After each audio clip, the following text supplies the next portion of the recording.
अस्सलामुअलैकुम। कैसे हैं स्टूडेंट्स? आज हम कर रहे हैं 2014 के MCQs statistics second year.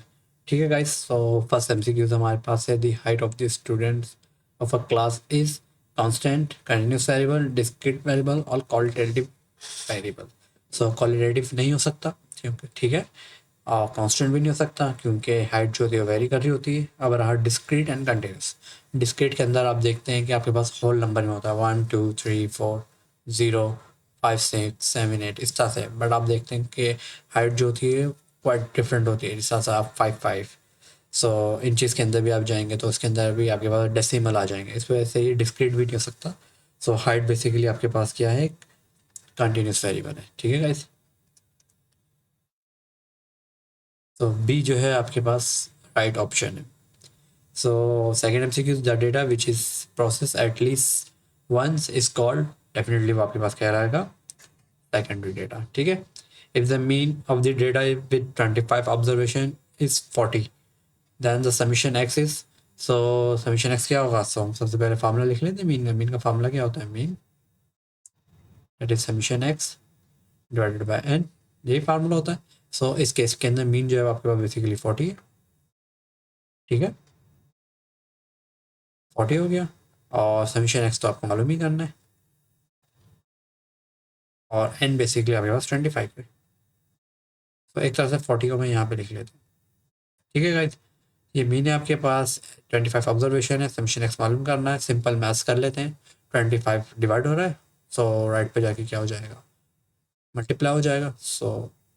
Summation X is equals to 40 multiply by 25। 40 और 25 कितना हो जाएगा? मेरे ख्याल से 1000 हो जाएगा। ठीक है, यहाँ पे 1000 का एक ऑप्शन मौजूद है आपके पास। समीशन एक्स आपके पास है 1000। ठीक है गाइस, ठीक है। If the mean is 5, mod is 5, the symmetrical frequency, keyword इसके अंदर आ गया है symmetrical frequency distribution, then the median is, आपने देखा था कि symmetrical distributions के अंदर मीन मीडियन मॉड क्या होते हैं? इक्वल होते हैं। तो अगर मीन 5 है, मीडियन 5 है, तो मॉड भी क्या होगा आपके पास? 5 होगा। Here B is the correct answer. ठीक है, the sum of the deviation of observation from the mean is always, ये प्रॉपर्टीज हम देख चुके हैं। प्रॉपर्टी क्या है आपके पास? समीशन वैल्यूज की डेविएशन फ्रॉम मीन से हमेशा क्या होगी? 0। ठीक है guys, okay. So a deck, a card is drawn at random from 52 playing card, सही है। The probability of getting a face card is, क्या होगी फेस कार्ड? मैं आप लोगों को दिखा देता हूँ कि कार्ड्स कितने तरह के होते हैं।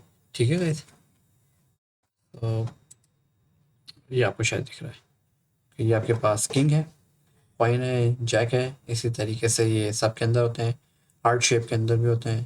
ठीक है, और ये आपके पास जो है स्पेयर्ड है, डायमंड है। ठीक है, इसके अंदर आपको फेस कार्ड कितने नज़र आ रहे हैं? आपको फेस कार्ड नज़र आ रहे हैं 1 2 3 4 5 6 7 8 9 10 11 12। आउट ऑफ 52 कार्ड्स आपके पास 12 जो हैं वो बेसिकली क्या हैं? फेस कार्ड हैं। गाइस, फेस कार्ड अगर 12 हैं, प्रोबेबिलिटी का फार्मूला आप लोगों को याद होगा। प्रोबेबिलिटी जो बेसिकली होती है आपके पास, प्रोबेबिलिटी ऑफ फेस कार्ड को मैं एफ से शो कर रहा हूँ। ठीक है, क्या हो जाएगी? फेवरेबल आउटकम, फेवरेबल आउटकम्स कितने हैं? 12 फेस कार्ड 12 है, और टोटल आउटकम्स कितने हैं आपके पास? 52 कार्ड्स। सही है। गाइस, इसको मैं थ्री, इसका कॉमन फैक्टर है तो मैं इसको 3 से जब कैंसिल आउट करूँगा तो ये बेसिकली हो जाएगा 3, 4 से कर लेते हैं। 4 3 ज़ा 12 और 4 13 ज़ा 52। ये आपके पास आ गया 3/13। So C is a correct option. ठीक है, 4 coin are toss together, the number of all possible outcomes कितने होंगे? हमने हमें फार्मूला देखा था, या शायद आप लोगों को याद हो, 2 की पावर n होता है। ठीक है, और एन इधर, यहाँ पर n क्या है? बेसिकली n आपके पास है 4। 2 की पावर 4 कितना हो जाएगा?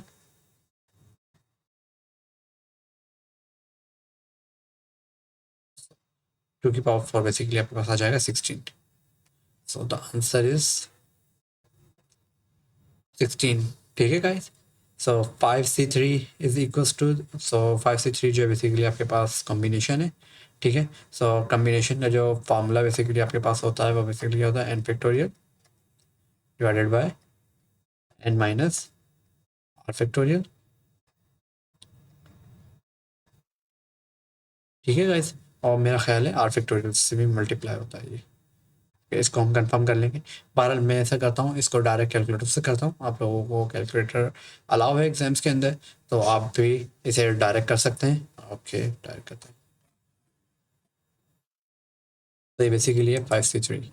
ओके। सो मेरा ख्याल है इस तरह का कैलकुलेटर सबके पास होगा। ठीक है। इसके अंदर अगर आप देखें तो ये आपके पास NCR है और ये NPR है। NPR मतलब परमुटेशन, और NCR जो प्रेजेंट कर रहा है, जो शो कर रहा है, वो कम्बिनेशन को शो कर रहा है। और यहाँ पर बेसिकली आपसे उन्होंने NCR ही पूछा है। तो यहाँ पर N जो है बेसिकली 5 है, सो मैंने 5 प्रेस कर दिया। ठीक है। और जो कि डिवाइड के ऊपर जो नंबर लिखा हुआ NCR, ये बेसिकली आएगा शिफ्ट दबाने से। मैं शिफ्ट का बटन प्रेस करके जब डिवाइड का बटन प्रेस करूँगा तो मेरे पास कम्बिनेशन आ जाएगा, यानी C लिखा हुआ आ जाएगा, और फिर मेरे पास 3। ठीक है गाइस।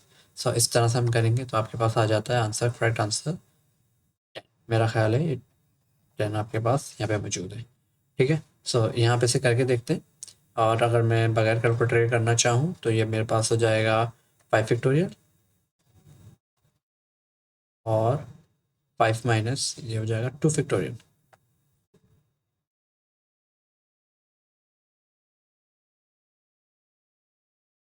2 फैक्टोरियल, क्योंकि 5 माइनस, और मेरा ख्याल है फार्मूले के अंदर यहाँ पर आपके पास एक r फैक्टोरियल भी होता है, और r बेसिकली 3 फैक्टोरियल। सो ये आपके पास हो जाएगा 3 फैक्टोरियल। ठीक है गाइस।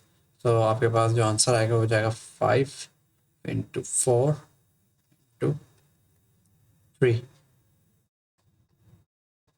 To 2 into 1। ये मैंने फैक्टोरियल्स का फार्मूला खोला है। ठीक है। इसी तरह 3 फैक्टोरियल का हो जाएगा 3 इंटू 2 इंटू 1। ठीक है गाइस। और 2 फैक्टोरियल का हो जाएगा 2 फैक्टोरियल 2 इंटू 1। सो मैंने बेसिकली फैक्टोरियल का फार्मूला खोला है, और 3 इंटू 2 इंटू ये मैंने कैंसिल हो गया ऊपर, और 2 से कैंसिल हुआ, यहाँ पर आ गया आपके पास 2, 5 टू ज़ा 10। सो आपके पास जो कैलकुलेटर से आंसर आया था वही आंसर आया है। ठीक है guys. So the alphabet of the word pen can be arranged in, so हम देख रहे हैं कि पेन के अंदर कोई भी रिपीटेड अल्फ़ाबेट नहीं है। ठीक है। तो इधर जो परमुटेशन लगेगा वो बेसिकली आपके पास फार्मूला लगता है n फैक्टोरियल्स का। ठीक है गाइज। सो यहाँ पर n बेसिकली है नंबर ऑफ अल्फ़ाबेट्स, तो नंबर ऑफ अल्फ़ाबेट्स आपके पास है 3। सो ये बेसिकली हो जाएगा 3 फैक्टोरियल्स।